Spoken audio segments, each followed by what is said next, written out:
अस्सलाम वालेकुम रहमतुल्लाहि व बरकातुहू। क्या हाल है दोस्तों ये आज खुड्डे साफ करने लगे वापस।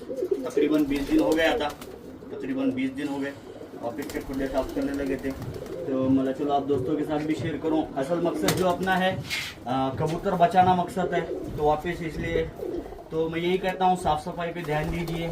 ये मौसम बहुत ख़राब चल रहा है, बहुत फ़ोन आ रहे हैं मुझे, मैसेज भी आ रहे हैं कि कबूतर बीमार हो रहे हैं, सूखे में जा रहे हैं। तो इंशाल्लाह आज उसके ऊपर भी एक वीडियो बनाने वाला हूँ।